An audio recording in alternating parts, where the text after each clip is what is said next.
E por falar em perguntas, pastor Guerra, nós recebemos aqui agora uma ligação da Marlúcia lá do Piauí e ela quer trazer uma pergunta para a gente. Olá, Marlúcia, bom dia. Oi, bom dia. Tudo bem com você?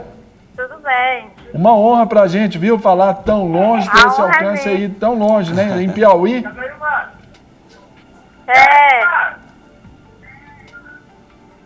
Oi, pode falar. Eu peço a você que nos ouça pelo telefone, não pela TV. Aí abaixar a televisão um pouquinho para falar para a gente. Isso. Você quer fazer uma pergunta para os nossos pastores, Marlúcia? Eu queria saber como é que a gente sabe quando uma pessoa está mentindo para a gente.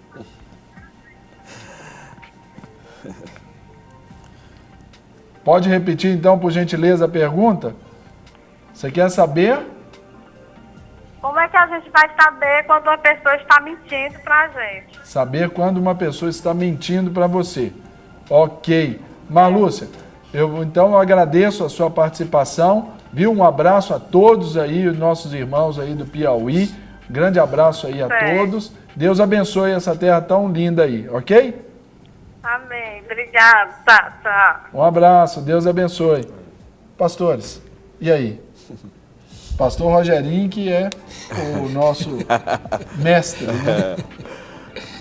Olha,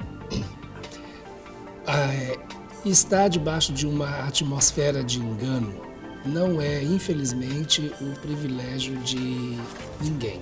Todos nós já passamos por situações onde nós fomos vítimas, vou dizer assim, vítima de uma mentira, de um engano ou de uma meio-verdade, né? Porque a gente também considera que quando há uma omissão de parte da verdade, a verdade ela não se revelou de uma maneira completa.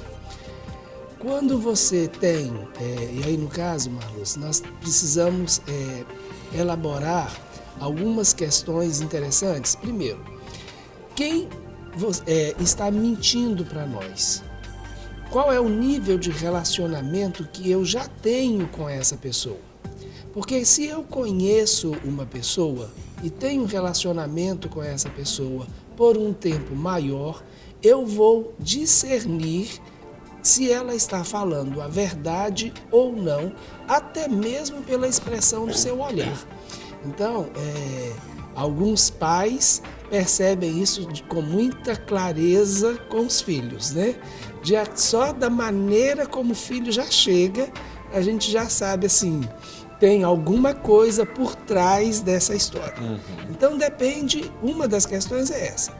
O nível de relacionamento que você já desenvolveu com essa pessoa vai lhe dar garantias se aquela pessoa está sendo verdadeira ou não, né?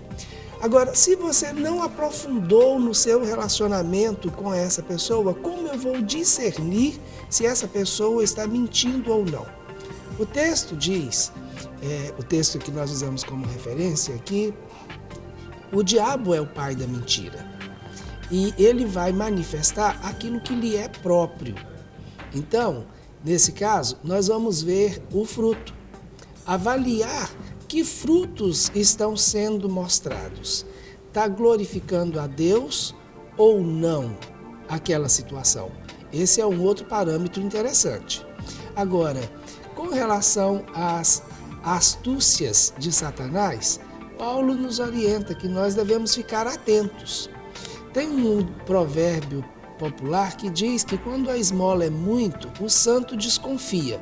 Então, se alguém vem oferecendo para você alguma coisa que você te leva a pensar que aquilo é algo além do que aquela pessoa pode te oferecer, eu acho que esse seria um outro parâmetro para você avaliar se aquela situação é uma situação verdadeira ou não.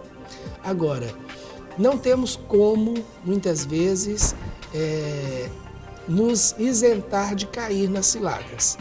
Mas, se nós buscarmos, principalmente nos nossos relacionamentos interpessoais, a sinceridade e a direção do Espírito Santo, A palavra de Deus diz que Ele nos revela toda a verdade. Então, Ele vai nos orientar na verdade. E isso seria uma prevenção contra aqueles que vêm com a mentira. Além de que o Espírito Santo do Senhor também traz o discernimento de espírito. Então, se há um espírito de engano, você atenta ao Espírito Santo do Senhor e recebendo dele discernimento de espírito, você vai ver que há uma mentira por trás daquilo. É isso aí. Então, Marlúcia, aí, ó, uma resposta bem consistente para você, né, se embasar aí na sua vida e com aqueles que estão à sua volta. Lembrando que comportamentalmente, né, o mentiroso, ele sempre tem a necessidade de se afirmar.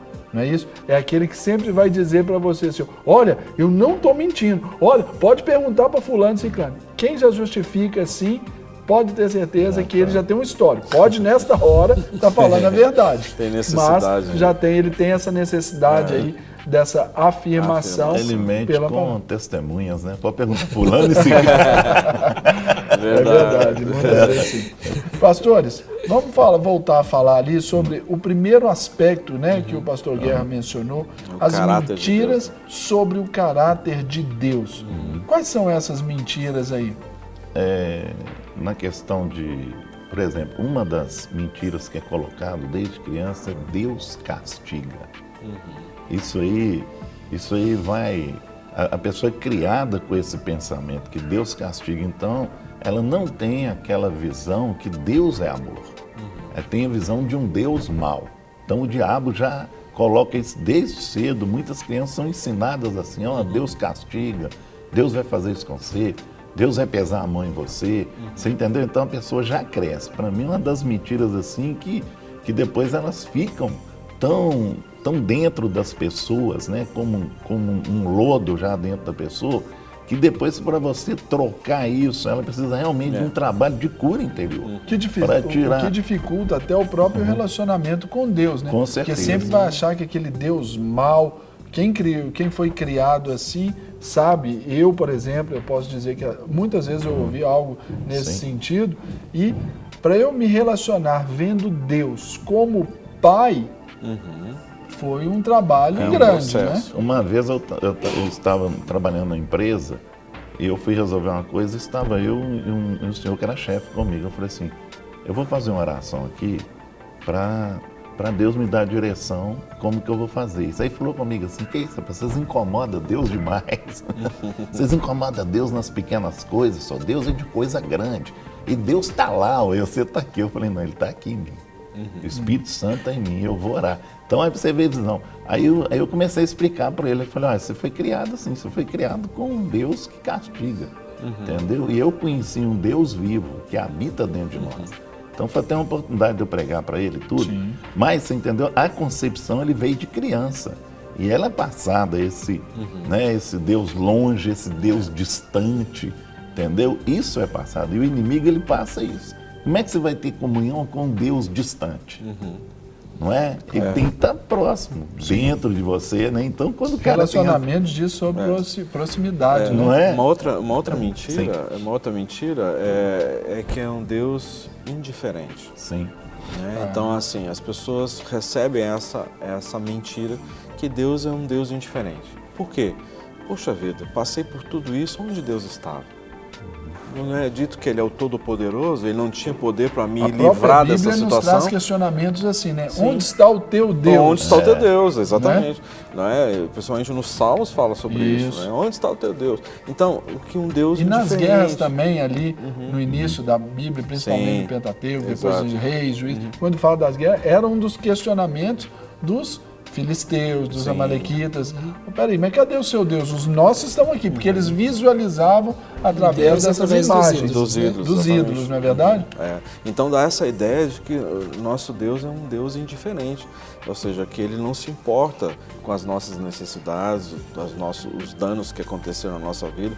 Ele poderia ter me livrado dessa situação. Uma outra coisa que eu vejo que é uma mentira muito forte, que o amor de Deus é um amor assim, que é um amor limitado, dentro da perspectiva do amor, não é um amor esqueci aqui a palavra agora, é um amor incondicional.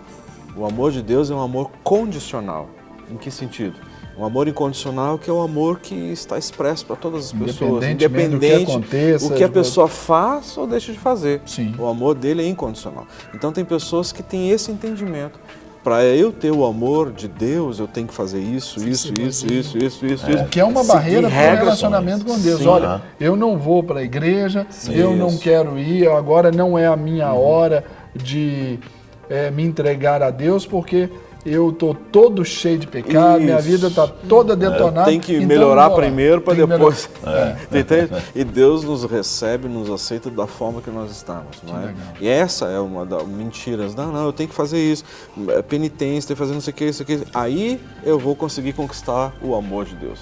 Que a gente sabe que é uma mentira. Deus, né?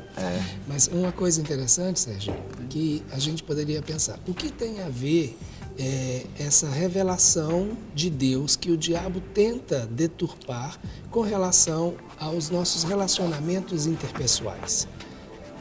Rogerinho, deixa eu te pedir, só te interromper, meu Fica à irmão. vontade. Você estava aqui na fila aqui para falar, mas porque nós vamos colocar outro telespectador para falar conosco aqui.